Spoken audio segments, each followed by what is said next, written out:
이 박물관 가야 되는 자전거가 왜 여기 있냐? 간단하게 자기소개를 해주시겠어요?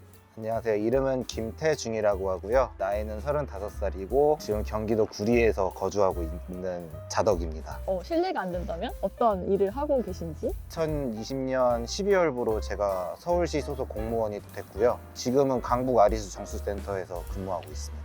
물 마시면 써있는 그 아리수 맞죠? 예, 맞습니다. 깨끗한 물이죠? 마음 놓고 드셔도 상관없습니다. 되게 중요한 일을 하고 계십니다. 아. 어떻게 보면 물을 책임지고 계신 거니까 누구나 원하는 그런 공무원 어떠신가요? 개인적으로는 교대 근무를 들어가기 때문에 평일에도 시간이 나서 제가 원하는 일을 할 수 있고 라이딩도 할 수 있다는 점에서 만족하고 있습니다. 확실히 얼굴이 편안해 보이시지 않나요? 평일날 이제 근무 끝나고 오게 되면 야간 라이딩을 이제 산으로 갔었거든요. 이제 낮에는 사람들이 많기 때문에 이제 등산하시는 분들한테 민폐일 수도 있는데 그 늦은 밤에는 이제 산 타시는 분들이 없다 보니까 혼자 전세 낸 기분이고 가끔가다 산토끼도 보고 고라니도 보고. 오, 좋다. 네, 그러면 MTB를 타시겠어요? 네, MTB로 자전거를 시작을 했었습니다. 어떻게 하다가 이제 자전거를 타게 되셨는지. 1999년도 아, 그때 당시에 자전거를 입문한다고 하면 다 MTB를 입문을 했었고 네. 초등학교 5학년 때 이제 같은 아파트 라인에 사는 MTB를 타시는 분이 계셨어요. 그래서 우연히 그분을 쫓아가다가 저는 그때 철트비를 타고 있었는데 산을 끌고 가시더라고요. 그게 발단이 돼서 MTB를 시작을 하고 부모님도 그 모습을 보시니까 얘가 곧잘 이 아저씨를 잘 따라가네 해가지고 그때 MTB를 사주셨어요. 그때 당시에는 자전거라는 운동이 저변이 그렇게 확대가 되진 않았었기 때문에 선수에 대한 진입 장벽이 그렇게 높진 않았었어요. 선수 생활 했다고 하면은 네, 대회도 몇 번 나가서 입상도 몇 번 해봤었고 공부를 좀 어느 정도 했었어요. 고등학교를 이제 진학을 하면서 이제 자전거를 자연스럽게 그만뒀고 공무원 임용되고 나서 이제 자출할 겸 해가지고 다시 자전거를 타기 시작한 건데 지금 되게 행복하고 너무 좋은 것 같아요. 그때 열정을 지금 찾아가고 있는 것 같아요. 오, 네, 너무 되게 좋네요. 좋아요. 이 태중님은 자전거를 2대나 가지고 오셨어요. 네. MTB와 로드까지 입문을 하신 거잖아요. 제가 서울로 올라오게 되니까 모든 분들이 다 로드를 타시는 거예요. 그래서 우연히 MTB를 탈 수 있는 소모임을 들어가게 됐는데 MTB로 아등바등 따라갔는데 너무 힘들었는데 같이 타면 되게 재밌겠다. 그렇게 해가지고 작년에 이제 로드 자전거를 사기로 마음을 먹고 사게 됐습니다. 자전거를 소개를 하면서 또 얘기를 해보면 더 좋을 것 같아요. 네. 좀 어렸을 때부터 타셨던 MTB부터 네. 해서 최근에 사신 로드까지 MTB 먼저 한번 보면 좋을 것 같아요. 이 자전거는 2002년식 엘파마에서 나온 울트라 952라는 모델입니다. 2002년에 저 초등학교 5학년이었는데 그때 나온 모델? 네. 그 되게 엘파마는 역사가 깊다, 그쵸? 엘파마가 2001년에 런칭된 대로 알고 있고 이건 엘파마에서 초창기 모델 이제 01년식부터 있으니까 이 자전거는 02년식 엘파마 지금 2022년이니까 만 20년이요. 만 20년, 네. 20살이네요. 성인이네. 네. 되게 관리를 되게 잘하셨나 봐요. 세월의 흔적은 무시를 못하는데 그래도 아직은 현역으로 뛰는데 문제는 없으니까. 저는 근데 갑자기 궁금한 게 이렇게 오래된 자전거를 기변을 하시지 않는 이유가 있을 것 같아요. 애착이죠. 다양한 선수 생활을 같이 했던 좋은 친구기도 하고 앞으로도 저는 이 자전거는 계속 소장할 생각이고 기변할 생각은 아직은 없고. 이런 모델의 자전거를 타고 다니면 주변에서는 반응이 어때요?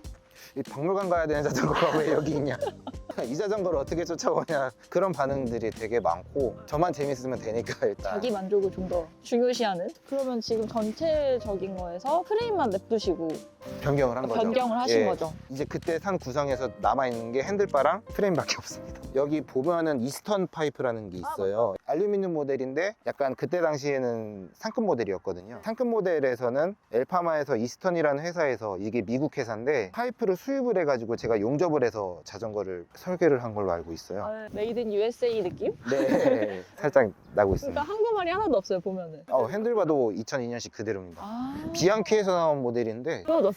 지워졌습니다.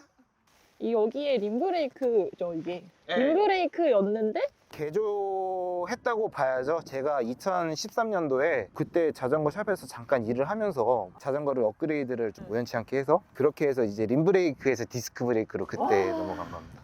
그때 당시에는 디스크 브레이크도 물론 있었지만 림 브레이크를 쓰시는 분들이 되게 많았었고 추세가 이제 다 디스크 브레이크로 넘어가는 추세이기 때문에 저도 디스크 브레이크로 넘어갔어요. 확실히 전공하신 게 기계공학 이런 쪽이시다 보니까 네.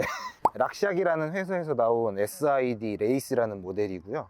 2002년에 샀을 때는 그때도 SID라는 모델을 쓰긴 했는데 이제 좀 더 손실 없이 편하게 달리기 위한 잠금 장치가 있었는데 지금은 잠금 장치가 없는 모델이고요. 그렇게 해서 지금까지 어떻게 관리하면서 타고 있습니다. 이제 구동계도 이제 2013년식인데 이것도 이제 10년 되거든요. 사실 10년도 되게 오래된 거잖아요. 그렇죠. 이제 오래됐다고 하면 오래된 모델인데 안장도 바꿨습니다. 안장도 이제 스페셜라이즈드에서 나온 로민 에보라는 모델인데 좌골 사이즈만 측정을 해서 샀는데 막상 해보니까 좋은 것 같습니다. 휠셋은 이제 입문용 모델인데 펄크럼 레드파워 XL이란 모델이고요. 이제 림 브레이크에서 디스크 브레이크로 바뀌면은 휠셋이 바뀌어야 되기 때문에 선택의 여지가 없었습니다. 이 부품 보시면 XT 모델인데 이전에는 제가 MTB에서 최상급으로 치는 XTR 모델을 썼었거든요. 전 이제 더 이상 선수 생활을 하지도 않고 이제 동호인이기 때문에 XTR까지는 제가 필요가 없다고 판단을 했기 때문에 XT로 바꾼 거고. 아, 그 다운그레이드를? 네, 네. 아, 그 가격은 그때 당시 때 혹시 기억이 나세요? 20년 전엔 얼마에 샀을까?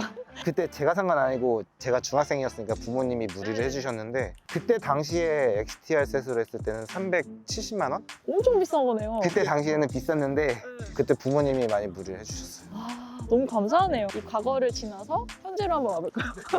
동일하게 엘파마에서 제작된 제품이고 모델은 엘파마 레이다 디스크라는 모델입니다. 엘파마잖아요, 둘 다. 네, 네. 엘파마를 개인적으로 좋아하시나 봐요. 네, 엘파마 좋아합니다. 제가 엘파마를 자전거를 오래 타다 보니까 02년식 모델인데 지금까지 크랙 없이 잘 견뎌준 걸 보면은 내구성은 어느 정도 검증된 모델이라고 브랜드라고 생각을 하기 때문에 국산품도 좋아합니다. 너무 예뻐요, 와인색. 국산 자전거도 저는 전혀 떨어지지 않는다고 그러니까 생각해요. 디자인도 너무 예쁜 것 같고 어떻게 하다가 이런 색을 고르시게 됐어요? 이 색깔을 마음에 들었던 것도 있고 인스타그램에 투표를 올렸어요. 이 색깔이 있고 그때 당시에는 회색이 있었는데 스토리에다가 투표를 올렸었는데 이게 좀 더 많이 나왔었어요. 완성차인 건가요? 스램 포스 이탭을 제가 꼈고 카본 휠, 노바트 커브랑 카본 림 그렇게 해서 구성을 해봤습니다. 어때요? 이제 MTB 타다 이거 딱 받았을 때 이거는 이제 온전히 제 돈으로 산 자전거니까 너무 감회가 새로웠고 이거 들고 나가는 것 자체가 되게 설레고 이제 자전거가 태중님께 어떤 의미가 있는지가 되게 궁금해요. 오래 타셨으니까. 자전거는 좋은 친구이자 선생이다? 기록에 집중하느라 보지 못했던 풍경을 지금 다시 보는 것도 있고 그냥 인생에 많은 풍파가 있을 수도 있고 안 좋은 일이 있을 수도 있지만 마냥 그렇지는 않다. 그런 걸 좀 알려주는 좋은 친구이자 선생님 그런 것 같아요. 오늘 이제 인터뷰 하시면서 어떠셨는지 소감? 저 같은 일반인한테 이런 인터뷰를 해주실 수 있는 자정형님께 너무 감사하고요. 고민을 되게 많이 했었어요. 어떤 얘기를 해야 될까. 경험이라고는 좀 자전거를 오래 탄 경험밖에 없는데 그래도 편하게 제가 자전거랑 같이 살아왔던 얘기를 할 수 있게 해주신 기회를 주셔서 너무 감사하고 즐거운 시간이었습니다. 네, 마지막으로 혹시 하시고 싶은 말씀이 있으실까요? 이제 건강하려고 타는 거지 다치려고 타는 사람은 없잖아요. 그래서 안전하고 그러고 즐겁게 자전거를 즐기셨으면 좋겠습니다. 고생 많으셨습니다. 아닙니다.